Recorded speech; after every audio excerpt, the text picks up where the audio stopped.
Hello, welcome back to the Midnight Quill podcast. In our third episode, we're talking about description. I'm one of your hosts, Tegan, also known as TC Emerys. I'm a writer, professional ghostwriter, and fiction editor. My debut short story collection, The Weight of Rain, was released last year. Now over to my co-hosts. My name is Maisy Osbon. I'm primarily a screenwriter, but I also dabble in poetry. Hi, I'm Aimee. I'm a proofreader and poet. I've contributed to Insider Zine and can also be found on my Instagram at Aimee Smithy and my website, sightofthestars.com. So let's talk about description. In our first episode, Show Don't Tell, we talked about exposition. And for our listeners, I'll define that again. Narrative exposition is the insertion of background information, basically. It's also called an info dump. It can be anything about the setting or the characters' backstories or prior plot events, historical context, that kind of thing. So how can we describe an event or character without falling into the trap of info dumping? I think it's really hard. I think a good way to start is to focus just on one detail, especially if it's like what you hope is a dramatic opening scene, something gnarly or really beautiful, or like something evocative. I think focusing on just one detail. I know people hate on opening with the weather, but I actually quite like the weather. I'm just putting it out there. I like to know that it was sunny or that it wasn't, or that there was pathetic fallacy. I like that. Yeah. I find that quite an easy way into a novel. Yeah. Do you know what I mean? Sometimes you start a novel and you're like, that first line has just knocked me. I like knowing that it was a bit sunny, and I think that's okay.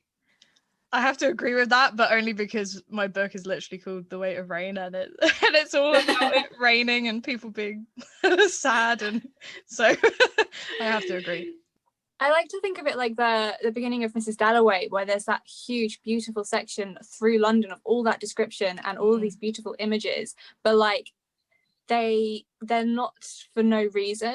Like all of those images are so beautiful, and you know about the lovely pathetic fallacy weather and what people are doing in the park and stuff, but they have a purpose. It's not for no reason. It's setting the scene and also the tone, which I think is quite important when you describe. You don't want to just go into the fine details of what wool was used on someone's sweater, but what matters.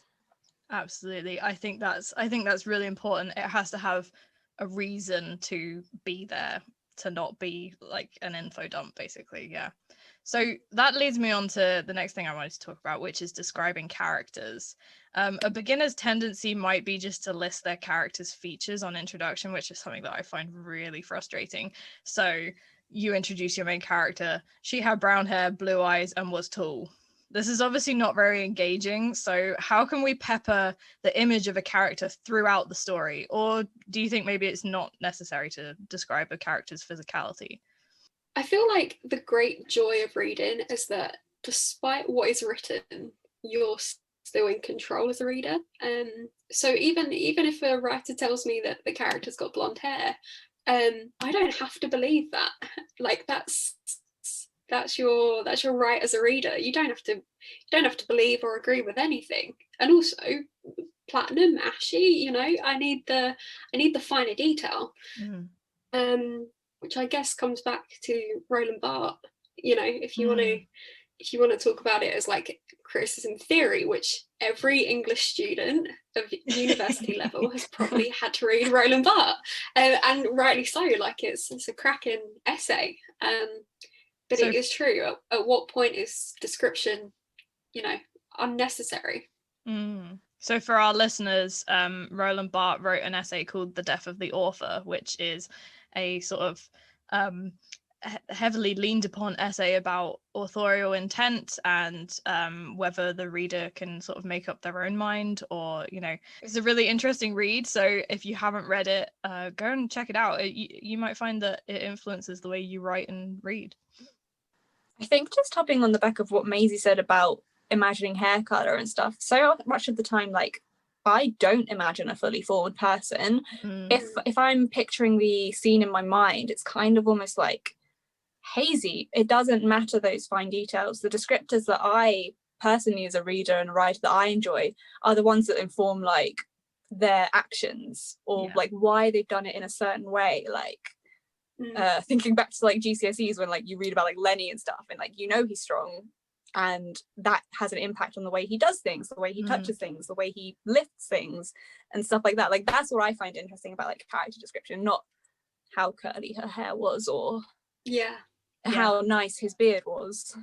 If there isn't a reason for you to mention an attribute, like you say with Lenny's strength is obviously really important to what happens in the story, then you don't need to. And you have to think of it like, especially with first person narrative, if I was sitting here and describing the two of you, would I say, Aimee made a great point and then moved her brown hair and, like that? You wouldn't, would you? Because it's a really odd way to sort of talk about someone, especially someone that you already know. And there's a great Facebook group. Actually, this is a slight tangent, but it's worth it. There's a great Facebook group called She Breasted Boobily. Have you guys seen this? It's brilliant. So it's a spin-off of a subreddit called r/men writing women. And it's basically this tendency, especially in romance and erotica.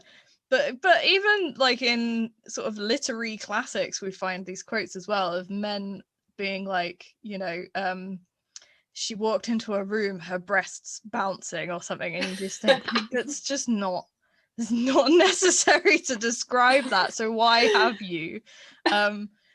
It's weird, isn't it? This sort of tendency to point out tiny things that aren't actually relevant to the plot. And I think it's far more interesting to point out something about a character that's actually going to be interesting to their character, the way they react to a certain situation, rather than the fact that she's got boobs. Like, okay.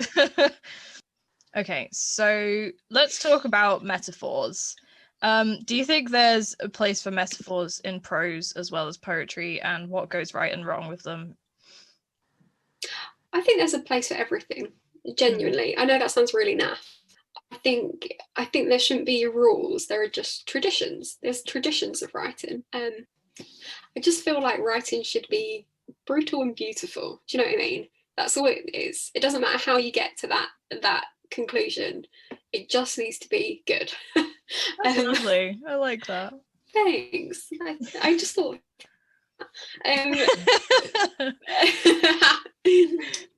I agree. I wrote in my notes when I was thinking about this about honesty, because I think sometimes some metaphors can come across as maybe insincere in that they're pushing an image that maybe isn't an image that isn't quite truthful to what would be, like, loose quote marks, real.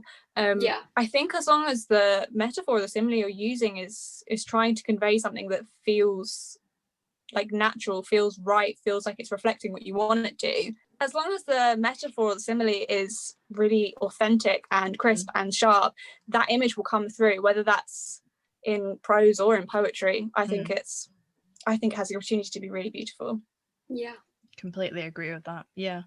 So I think one of the challenges that beginner writers will often have is making metaphors feel authentic. There's a real tendency to go for cliches, like her skin was porcelain or her fingers were ice, and I just wondered if you guys could offer some insight into avoiding cliches when you're writing metaphors.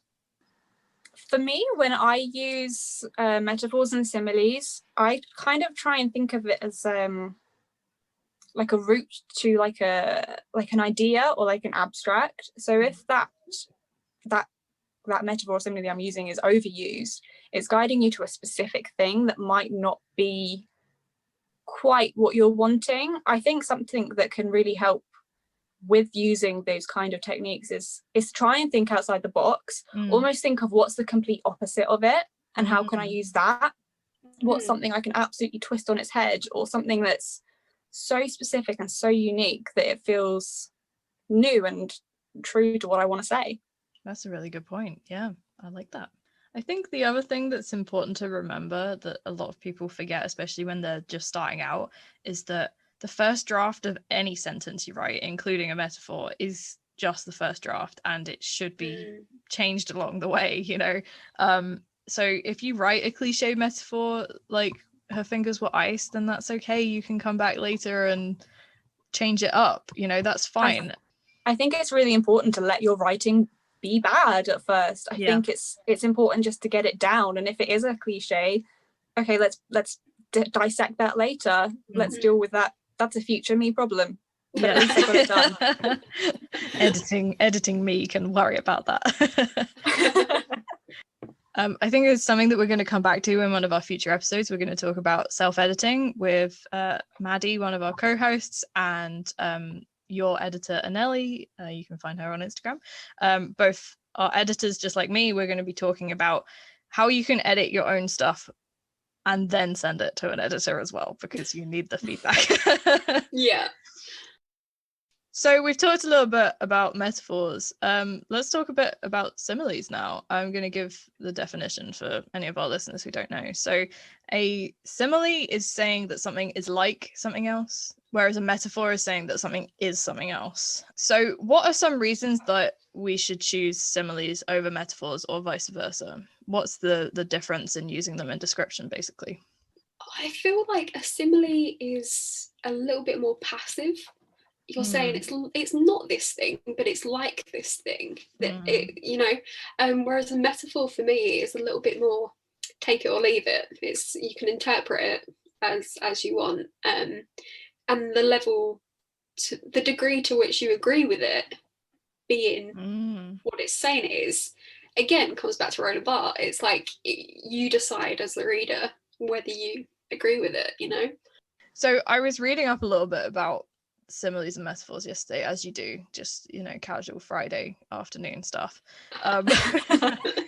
And there was this person on YouTube speaking for Readsy, which is a really useful website for writing prompts, actually, if you are stuck for ideas, which I often am, about how similes create a level of distance between the audience, and so you should avoid them, basically, because it draws attention to the fact that the reader is reading a book more so than a metaphor, according to this person. So, oh, that's interesting. What do you guys think about that?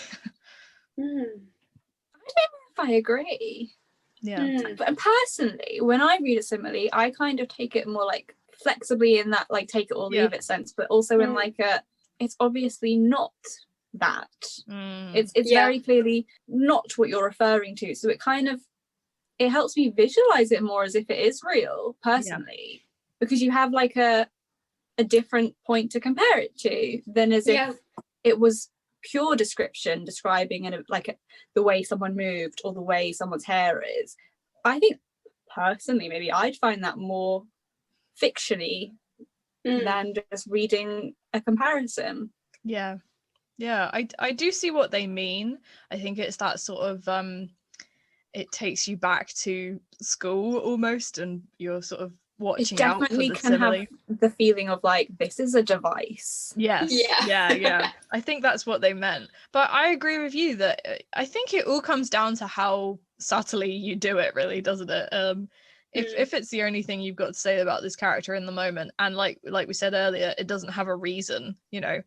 You're just going, her hair was as yellow as the sun, for example, and it's not really got any reason to be there, then it's going to stick out as a sort of literary device, and you're going to recognize it and think, oh, that's a bit naff. But if it's done subtly and it's done nicely, then what's wrong with it? It's beautiful. Yeah, it's exactly. Good. Yeah. It's such like a fine balance between like jarring and like gut punching. Yeah. Like all the world's a stage, damn. But like anything else in that like sentence could have been just so wrong and out of place. Like it has so much power, but also so much potential to go wrong. Yeah, definitely. Not to put people off from using them. But I think people are already put off from using them, and that's kind of, you know, with this episode I wanted to give people a bit of confidence to use some imagery, because when we were doing Show Don't Tell, we were talking about, I think it is really common now to want to just tell the story, which is fine, and we did talk about, you know, how you can just tell sometimes, and that's all right. But I think people are scared to attempt metaphors if they feel that their writing isn't maybe poetic enough or whatever, and so they just leave it out. But it's okay, try it. Definitely. Write metaphors. Am I just advertising metaphors now? Who's paying me? But it's true, and that's, you know, that is where the craft of writing really comes in, doesn't it? That's where it is something that you have to work at. It's the trying and the failing and the trying again. So yeah, definitely give it a go. In that same video, the person giving the video was talking about abstract words and saying that they're actually not as descriptive as using simpler words. So for example, her smile was like happiness isn't as descriptive, this person was arguing, because everyone will visualize something different. Do you agree with that? Because I don't.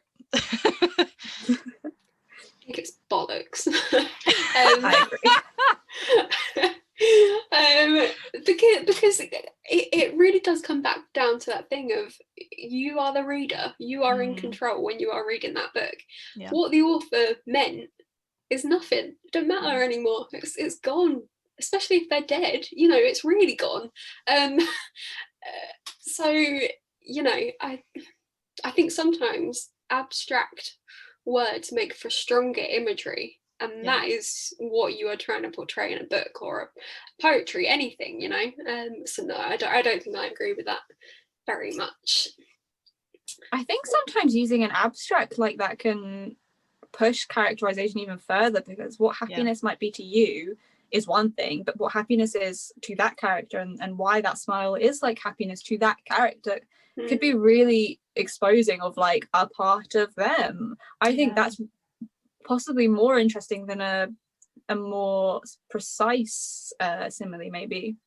That's a really good point, actually, because as much as the reader might not know what the author intended, the reader does know what the character is like. So when they think about this character and what happiness means to them, they're going to have an idea of that. So yeah, that's a really good point. I like that. I once described writing poetry to someone, but I think it can apply to any writing. I once described it as being like getting caught whispering to a friend at a dinner party and being asked to say what you were saying to them in front of everyone. You're reworking that which is private and that which is personal, and you're making it public for public consumption. You're taking a bit of your soul and sort of packaging it up and saying, here, have a bit of me. Yeah, that's really lovely. That's a really good way to look at it. Yeah. You could call it a metaphor. Full circle. Sorry, sauce everyone. There's a really good YouTuber called Shaylin Writes, and she basically just gives like different tips, often for short storytelling. But one thing she does is like she'll read through her work, or as she's trying to write something, and she'll make like a list of abstract words that aren't necessarily in the actual story, but that fit the tone of the story. And it's incredible. It's like a visceral language for the story that you're writing. Do you know what I mean? And it's such a good exercise to do.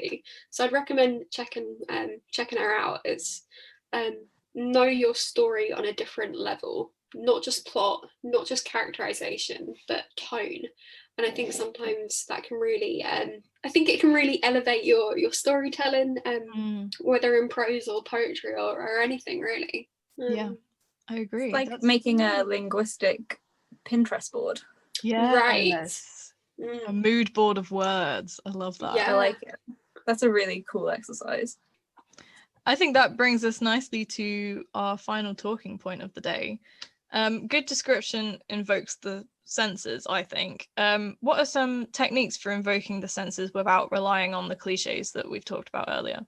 I think a really good thing is making the decision to be so definitive in your description that it can still be disputed. You know, you don't have to agree that the hair's blonde, whatever, but to be so specific, it makes a stronger point. Do you know what I mean? It's not enough to say the old house was musky. You know, that's not enough. It needs to be something something more specific, like musk and spearmint cling to the carpet, or something so much more specific, I feel is more interesting to read as a reader. What do you guys think? I agree. I think it's almost like bottling aspects of a room. What's the specific like sense that you want to open for that room, or what's the specific touches in that room that build that room in a 3D way? Like when you enter a room, there are going to be things you pick up visually as a person, or scent wise as a person, or like the temperature in the room, and there are going to be things you don't. Every room you go in, you ignore things or you notice things. What are those details that make it real, that make it believable, that do stay with you? I think those are the things that can really, like you say, hone in on the details and make it really beautiful. Yeah, I love that. I think you guys have touched on exactly how to do that. There's this thing whenever you walk into someone else's house, every house has a smell. And you don't see enough people writing about that, because I think people forget about smell. When you walk into a new place, it's going to smell different to everyone, and there's going to be a slight, and sometimes there's nostalgia attached to that. Like my partner's family have a holiday place, and whenever we go there, it's sort of like, it brings back that idea. And sometimes I'll just be walking around and sort of get that scent, whatever it is, and be like, oh, reminded of it. And I think that's underutilized in fiction. Definitely. I think it's probably harder though. I think that's why it's so underutilized, because it is so much harder to write about a scent or touch or part of the reason is because I think you don't often notice unless it's different. Like thinking about being in my house throughout this lockdown, I'm not really sure when the last time was that I smelt like a different situation. Like when was the last time I like smelt a flower? I couldn't describe to you what that feels like, what that smells like right now, or like those things that aren't familiar to me outside of like scent and smell. I'm not really sure how I'd describe to you of the rustling of leaves right now. I think it's those details and observation that I think really help when coming to write it down later. I was listening to a song earlier called Are You Here by Corinne Bailey Rae, which is like from one of my favorite albums of all time, and there's a line in it, you can't recall the taste of summer when you're in the depths of winter. And it's like, damn. I love that song. It's so beautiful. It's even if you think you can recall what it's like to be too warm, or what it's like to walk on sand, or whatever you associate with summer, you really can't. And that's why it's really difficult to try and write and describe, because you are trying to remember at the same time. Like for one of my ghostwriting projects recently, I had to write about like the hottest summer day you can imagine, for England, which is like 32 degrees, or no, I think we got up to 38 last summer, which was just like we can't cope with that in England. We're not built for that. And I was writing that over Christmas. I think I finished that chapter on Christmas Eve. So it was really weird to be like around all the Christmas ornaments and the jolly, and and then be writing about like a baking, melting summer's day. And so I think in some ways it's like how good we can recall it, as well as how well we can describe it. I think that's the difficulty, is you're remembering something and trying to recall it in words, but also making it still feel present and real and now, which is really hard. Yeah, absolutely. So I think we've touched on everything we wanted to for this episode about description. Leave us a comment down below. What's some of your least favorite cliches that you've read in description? Do you like writing with metaphors? Do you like writing with similes? Make sure you leave us a like, subscribe to us on YouTube, and follow us on social media. We also have a Patreon, which starts as little as £1 a month, where you can get some exclusive voting rights, some of our merchandise, and extra clips. thank you very much for listening to this episode. Thank you very much to Aimee for joining us and giving us her opinions on description. Make sure to go and check out her website and Instagram. And we'll see you in our next episode.